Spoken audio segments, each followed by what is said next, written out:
Well, I've been fascinated with raptors for most of my life, and I've spent the last almost 10 years working as a biologist with birds. So what drew me to falconry initially is the opportunity to have this really intimate and unique insight into the behaviors and the life of this otherwise solitary and kind of enigmatic creature. And when you're out flying your hawk, it's just you and the bird and the landscape. And if you're lucky, you become immersed in this kind of timeless interplay between predator and prey. And that is like pure and simple and unpredictable and immensely addictive.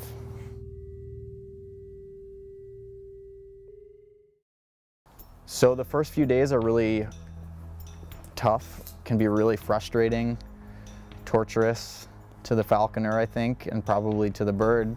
Pretty much immediately the training process begins. You know, from the moment you get this bird, you're on, kind of 24/7, to make sure that everything you do tells a consistent story to the bird.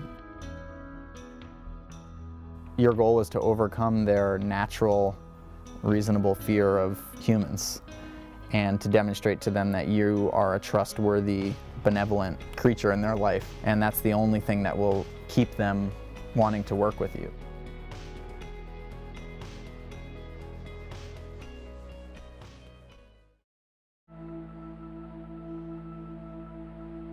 The first big breakthrough is getting them to take food from your hand and eat in front of you. Once they do that, it's pretty much the rest is history, you know. Then you ask them to step off the perch onto your hand and eat from you. And once they have that down, you ask them to hop a foot to your hand and take food from you. And then 3 feet, and then 5 feet, and then 200 yards. And once you've reached that point, it's time to take them off their tether and start hunting with them.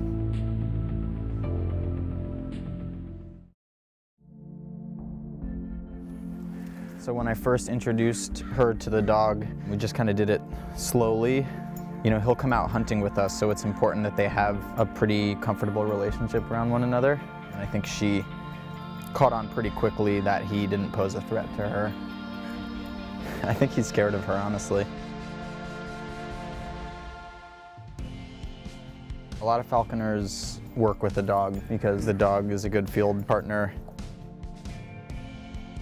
It's a three-way partnership, you know, between dog, human, and hawk.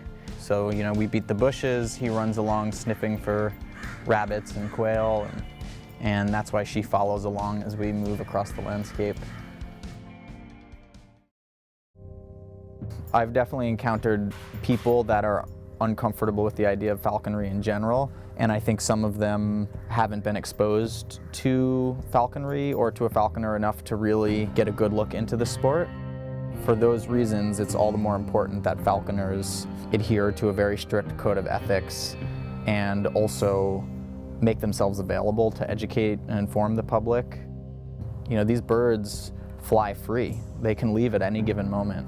The reason that Jess stays with me is that she understands on some level that I am consistent and I'm trustworthy, and frankly, I'm a source of high quality food. That's a hell of a lot easier for her to get from me than in the wild. All I'm asking for her is to fly out of a tree and land on my glove.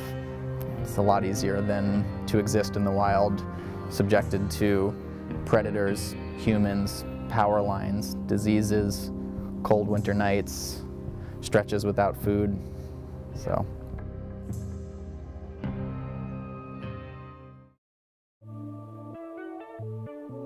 It's a complicated and very unique idea. There's not really anything that's that analogous to it.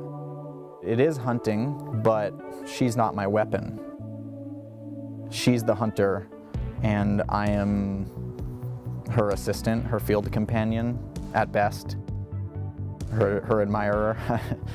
Along those lines, I think a pretty common paradox that falconers encounter is that you develop respect for the bird and an attachment to the bird, and to a certain extent you fall in love with your bird.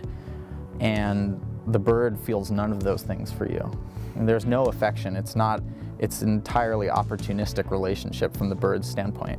You are the source of food, and I think that's probably about as far as her appreciation for you goes. That said, I think she kind of likes me. No.